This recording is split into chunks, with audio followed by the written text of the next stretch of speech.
Assalamualaikum warahmatullahi wabarakatuh. Alhamdulillah, wala haula wala quwata illa billah. Wa ba'd.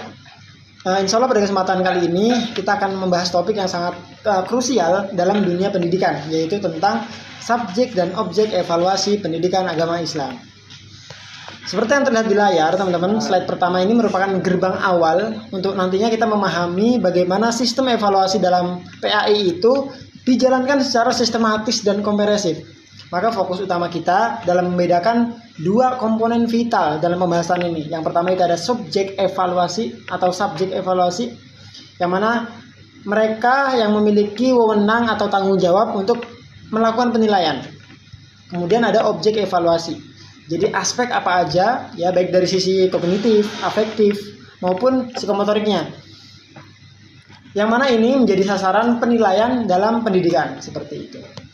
Yang mana ini bertujuan untuk nanti menciptakan sistem evaluasi yang tidak hanya sekedar memberi nilai angka, tapi benar-benar mencerminkan perkembangan spiritual dan intelektual peserta didik, seperti itu. Sebelum kita melangkah lebih jauh untuk mengenal siapa subjek dan apa yang menjadi objek dalam evaluasi pendidikan, ada baiknya kita tarik ke belakang sejenak untuk melihat kembali esensi atau pengertian dari evaluasi itu sendiri. Berdasarkan di slide 2 ini, teman-teman, kalau kita lihat di layar, ada dua hal yang mendasar yang harus kita pahami agar tidak salah terhadap istilah evaluasi itu sendiri. Yang pertama, evaluasi adalah proses yang rapih dan terukur. Jadi evaluasi bukan sekedar kegiatan yang menebak-nebak, tapi sebuah kegiatan yang kemudian dilakukan secara sadar dan berkelanjutan untuk nantinya menentukan seberapa berkualitasnya proses belajar yang sudah kita jalani, seperti itu. Kemudian yang kedua, skalanya sangat luas. Banyak yang mengira evaluasi itu kan cuma soal ujian atau tes yang diberikan kepada siswa. Lah, padahal evaluasi yang sebenarnya itu cakupannya besar banget, mulai dari mungkin cara guru mengajar, materi yang disampaikan, sampai seluruh sistem pendidikan yang ada di instansi tersebut. Jadi kita mengevaluasi programnya secara utuh, bukan hanya menghakimi individu dari siswa tertentu, seperti itu. Setelah kita memahami, teman-teman, apa itu evaluasi secara umum, sekarang muncul pertanyaan penting. Jadi siapa sebenarnya yang punya hak atau tugas untuk melakukan penilaian ini? Nah, di slide ini, teman-teman, kita akan melihat para pelaku atau subjek di balik proses evaluasi tersebut. Secara garis besar, teman-teman, pihak-pihak yang terlibat ini bisa kita bagi menjadi dua kelompok sebagaimana yang ada di slide ini. Pertama adalah pihak internal. Ini adalah orang-orang yang kemudian berada langsung di dalam lingkungan sekolah, seperti itu. Ada guru atau dosen ya sebagai penilai utama yang melihat perkembangan teman-teman setiap harinya di kegiatan belajar mengajar. Kemudian juga ada kepala sekolah yang bertugas memantau agar kualitas pengajaran tetap terjaga. Jadi guru dan dosen itu diawasi oleh kepala sekolah, seperti itu. Dan yang tidak kalah penting, teman-teman, itu ada siswa itu sendiri, ada teman-teman sendiri yang menilai kualitas dari pengajaran teman-teman sendiri gitu. Jadi kita dorong untuk melakukan self assessment atau menilai diri sendiri secara jujur agar nantinya tahu di mana kekurangan teman-teman gitu, kekurangan kita, seperti itu. Kemudian pihak yang kedua, teman-teman, dijelaskan juga dalam slide ini, itu ada pihak eksternal. Ini adalah pihak dari luar yang ikut kemudian memastikan kualitas pendidikan kita tetap standar, seperti itu. Ada pemerintah melalui badan akreditasi yang memberikan penilaian kelayakan sekolah. Nah, kemudian juga ada orang tua dan masyarakat yang berperan sebagai pemantau dan pemberi masukan agar pendidikan yang kita terima ini benar-benar relevan dengan kehidupan nyata nantinya, seperti itu. Jadi evaluasi itu bukan cuma tugas guru sendirian, tetapi merupakan kerjasama dari berbagai pihak agar hasilnya benar-benar akurat. Setelah kita tahu siapa yang menilai, di slide berikutnya kita akan bahas apa saja yang sebenarnya menjadi sasaran penilaian kita, seperti itu. Setelah kita mengenal siapa saja pihak-pihak yang berperan sebagai penilai atau subjek, sekarang kita masuk ke pembahasan yang tidak kalah penting tentunya, apa sebenarnya yang menjadi sasaran penilaian kita gitu. Ini yang disebut dengan objek evaluasi. Jadi kalau teman-teman perhatikan ada di slide itu ada kata kunci yang sangat menarik di sini, yaitu istilah makro atau menyeluruh. Apa maksudnya? Bukan hanya soal nilai satu orang siswa. Objek evaluasi teman-teman itu ibarat kita melihat sebuah potret besar. Kita tidak hanya fokus pada satu titik kecil, tapi melihat seluruh komponen yang ada di dalam sistem pendidikan kita gitu. Kemudian fokus pada indikator mutu. Jadi segala hal yang kemudian punya pengaruh terhadap keberhasilan atau tidaknya tujuan pendidikan kita, ya itulah objek gitu. Itu objek evaluasi kita gitu. Jadi yang kita nilai itu adalah mesin pendidikannya secara utuh, makro. Mulai dari bagaimana materinya, materinya disusun, kemudian bagaimana lingkungannya mendukung atau tidak, sampai bagaimana proses belajar itu berjalan gitu. Jadi kayak sesimpel singkatnya, objek evaluasi adalah semua elemen yang bekerja di balik layar untuk nantinya memastikan tujuan pendidikan kita tercapai. Kita ingin memastikan bahwa seluruh sistem kita ini ya berkualitas, bukan hanya sekedar mengejar angka, tapi juga mengejar makna seperti itu. Nah, setelah kita paham bahwa objek evaluasi itu ternyata mencakup seluruh sistem, sekarang mari kita preteli satu persatu. Kita mulai dari sebagian yang paling awal, yaitu evaluasi input. Jadi kayak ibarat kita mau masak nih. Sebelum mulai menyalakan kompor, kita harus pastiin dulu dong kualitas bahan-bahan yang kita punya. Jadi di slide ini tuh sekurang-kurangnya ada 3 bahan utama atau input yang perlu kita evaluasi kualitasnya sebelum proses belajar dimulai, seperti itu. Yang pertama itu ada siswa baru. Jadi kita tidak hanya melihat nilai mereka, tapi kita evaluasi kesiapannya. Apakah mereka secara fisik itu sehat? Mentalnya juga? Gila. Apa bakat yang mereka punya? Dengan mengevaluasi yang seperti ini, kita jadi tahu modal awal yang dimiliki siswa untuk memulai belajar. Kemudian yang selanjutnya itu ada guru. Jadi ini adalah penggerak utamanya. Kita evaluasi apakah jumlah gurunya cukup, apakah mereka sudah punya sertifikasi atau kompetensi yang pas, dan yang paling penting seberapa besar semangat mereka untuk kemudian mengajar, seperti itu. Karena guru kan yang berkualitas adalah kunci utama gitu. Kemudian selanjutnya atau komponen atau menu yang selanjutnya yaitu sarana dan prasarana. Nah, ini sangat krusial. Jadi sarana prasarana adalah alat pendukungnya. Kita evaluasi apakah buku di perpustakaan itu sudah lengkap, apakah internet yang ada di sekolah kita sudah lancar, apakah perpustakaannya sudah menyediakan stok-stok buku yang relevan. Jadi ke hal yang sederhana seperti ini itu harus kita perhatikan gitu. Karena lingkungan yang mendukung akan membuat belajar jadi jauh lebih efektif. Jadi teman-teman, tujuan dari evaluasi input ini adalah untuk memastikan bahwa semua modal awal kita sudah dalam kondisi terbaik sebelum kita melangkah ke proses yang lebih jauh, pembelajaran yang sesungguhnya, seperti itu. Kita memastikan modal awal ataupun inputnya sudah siap. Sekarang kita masuk ke tahap yang paling seru, yaitu evaluasi transformasi. Kalau tadi kita bicara soal persiapan bahan, di sini kita bicara soal proses memasaknya atau bagaimana kegiatan belajar mengajar itu berlangsung di dalam kelas nantinya. Di tahap ini teman-teman, kita mengevaluasi mesin penggerak utama dalam pendidikan agar perubahan yang kita inginkan benar-benar terjadi pada siswa. Sekurang-kurangnya ada 3 hal besar yang perlu kita pantau.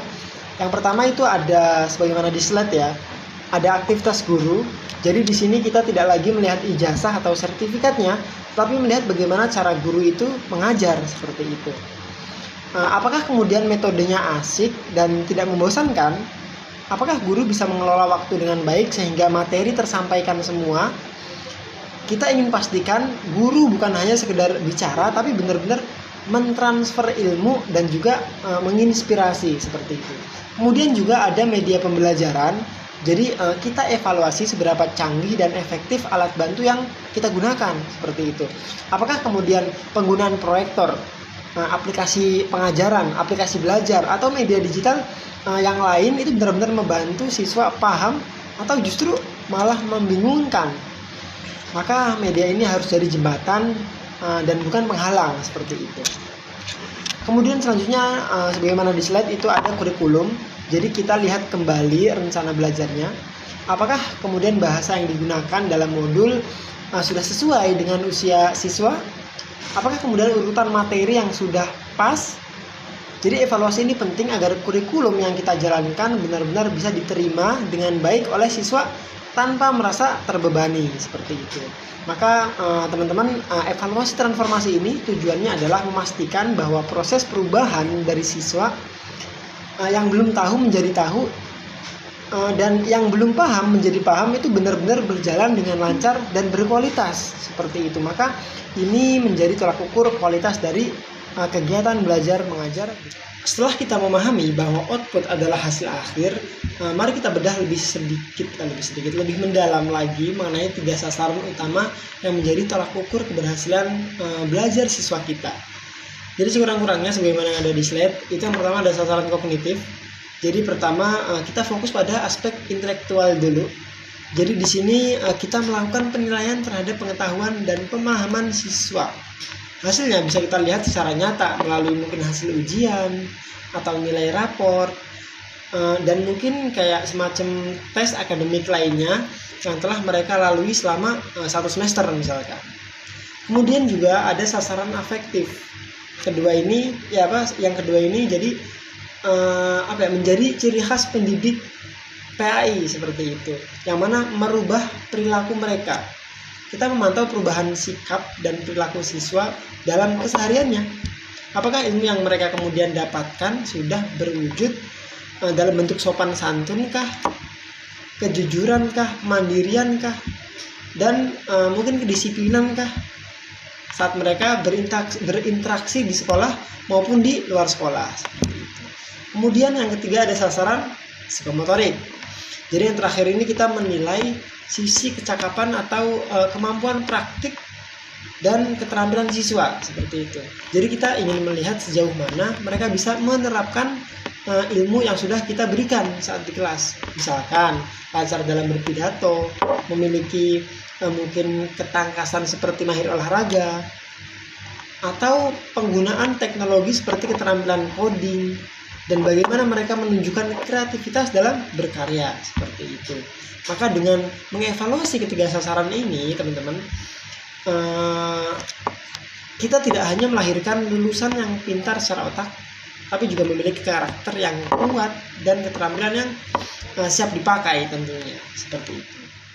Oke, di slide terakhir teman-teman, di slide akhir ini mungkin Ana akan sampaikan kesimpulan dari penjelasan materi dari awal sampai akhir ini. Jadi sebagai penutup dari rangkaian materi kita, mari kita tarik garis merahnya atau benang merahnya agar gambaran besarnya itu kayak semakin jelas aja gitu. Slide kesimpulan ini teman-teman merangkum seluruh perjalanan ataupun pemaparan materi yang sudah Ana sampaikan dalam memahami sistem evaluasi pendidikan agama Islam PAI, evaluasi pendidikan agama Islam seperti itu.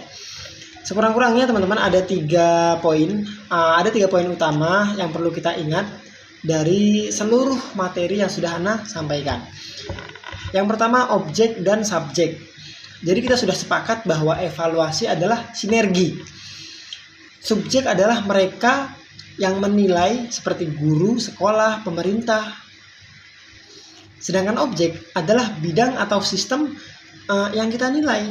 Untuk kemudian kita melihat kualitasnya secara luas, secara makro, seperti itu. Kemudian objek dan sasaran. Jadi perlu kita ingat bahwa objek itu ibarat wadahnya yang mencakup sistem pendidikan dan seluruh siswa. Sementara sasaran adalah target spesifik yang kita ingin ukur, yang ingin kita ukur seperti itu. Baik mungkin dari kecerdasan siswa, intelektualnya, maupun perubahan nilai ataupun sikapnya seperti itu. Secara afektifnya seperti itu. Kemudian juga ada klasifikasi alur. Jadi perlu kita ingat teman-teman bahwa evaluasi PAI itu, evaluasi pendidikan itu tidak satu kesatuan perlu kita ingat teman-teman. Jadi evaluasi PAI itu adalah satu kesatuan yang tidak terputus seperti itu. Mohon maaf, Ana ulang ya. Jadi perlu kita ingat teman-teman bahwa evaluasi pendidikan itu adalah satu kesatuan yang tidak terputus. Jadi dimulai dari input ya, kesiapan awal ya, sebagaimana yang tadi awal-awal di slide awal sudah sampaikan. Ya, yang pertama itu alurnya adalah Dimulai dari inputnya atau kesiapan awal, kemudian bergerak ke transformasi ataupun proses belajar dan kurikulum seperti itu, dan berakhir di output ataupun hasil akhir berupa prestasi dan karakter yang mulia, karakter yang baik seperti itu. Maka akhirnya teman-teman, sistem evaluasi PAI yang baik adalah yang menempatkan subjek dan objek dan sasaran dalam satu hubungan yang saling berkaitan, saling tidak terputus, ataupun hubungan yang harmonis seperti itu. Yang tujuannya itu satu, bukan hanya untuk memberi angka, tapi untuk memastikan pendidikan PAI itu benar-benar membentuk pribadi yang unggul seperti itu. Maka sampailah di akhir slide, yaitu kesimpulan pada akhir materi. Maka Ana ucapkan terima kasih sebanyak-banyaknya. Dan dengan ini demikianlah presentasi dari Ana. Semoga penjelasan Ana dari awal tadi sampai akhir ini bermanfaat dan bisa memberikan perspektif baru bagi kita semua. Kurang lebih mohon maaf. Ana akhiri. Wassallallahu ala nabiyina Muhammad wa ala alihi wa sahbihi wa baraka wasallam. Wassalamualaikum warahmatullahi wabarakatuh.